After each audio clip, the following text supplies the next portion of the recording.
तो बच्चे greatest integer function को लेके बच्चों के मन में बहुत कंफ्यूजन रहती है, तो मुझे लगा इस पर एक शॉर्ट वीडियो बनानी चाहिए। तो ग्रेटेस्ट इंटीजर फंक्शन है जो इसके जो बच्चे क्वेश्चन है और वो कंटिन्यूटी एंड डिफरेंशिएबिलिटी में बहुत ज़्यादा क्वेश्चन आ रहे हैं और इवन आपको 1-1 ऑन टू मतलब रिलेशन एंड फंक्शंस के अंदर भी इस तरह के काफ़ी क्वेश्चन हैं। तो सबसे पहले बच्चे ग्रेटेस्ट इंटीजर फंक्शन को डिनोट कैसे करते हैं, तो इस तरह से बच्चे हम डिनोट करते हैं। इस तरह का अगर सिंबल डाल लेंगे उसको हम बोलते हैं ग्रेटेस्ट इंटीजर फंक्शन। अगर हम डेफिनेशन की बात करें, डेफिनेशन का मतलब ये होता है ग्रेटेस्ट इंटीजर लेस देन और इक्वल टू एक्स, मतलब सबसे बड़ा इंटीजर जो एक्स के बराबर है या उससे छोटा है। अब मुझे पता है ये बात ऊपर से निकल गई। अब देखो बच्चे यहाँ पर मैंने कुछ लिखा है, तो अगर मैं इसकी बात करूं बच्चे 2.3 का ग्रेटेस्ट इंटीजर कितना होगा, वो होगा जी 2।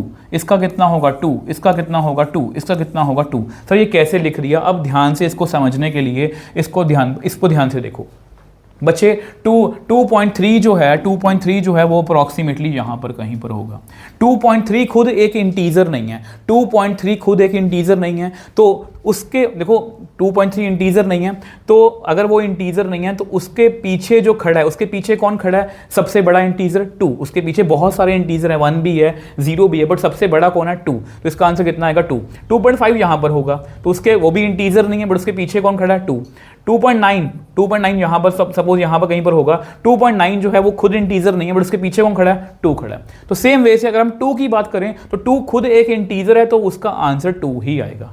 इंटीजर का आंसर इंटीजर ही आएगा, बट जितने भी नॉन इंटीग्रल नंबर हैं, जितने भी नॉन इंटीजर नंबर्स हैं, उनका आंसर पिछला इंटीजर आएगा। अगर हम इसकी बात करें -2.5, अब देखो बच्चे -2.5 की अगर हम बात करें, ये होता है -2, ये होता है -3। अब बच्चे कई बार इसका आंसर -2 बोलते हैं। देखो -2.5 यहाँ पर होगा, तो उसके पीछे कौन खड़ा है, उसके पीछे 3 खड़ा, -3 खड़ा है, तो इसका आंसर बच्चे आएगा -3। तो इस तरह से ग्रेटेस्ट इंटीजर फंक्शन काम करता है। अगर आपको इसके काम करने का तरीका पता तो आप इसके क्वेश्चन बड़े आसानी से सॉल्व कर सकते हो। बाकी अगर आपको ये सीरीज हमारी अच्छी लगी जिसमें हम छोटी छोटी वीडियोस में आपके डाउट्स क्लियर कर रहे हैं, तो प्लीज़ बच्चे अपना डाउट जो है वो नीचे कॉमेंट सेक्शन में लिख सकते हो। मैं नेक्स्ट उस पर वीडियो बनाने की कोशिश करूँगा, और इस वीडियो को ज़्यादा से ज़्यादा शेयर कीजिए और इस चैनल को सब्सक्राइब करके रखिए, क्योंकि इस चैनल पर जो है आपको मैथ्स के रिगार्डिंग इस तरह का कंटेंट जो है वो मिलता रहेगा।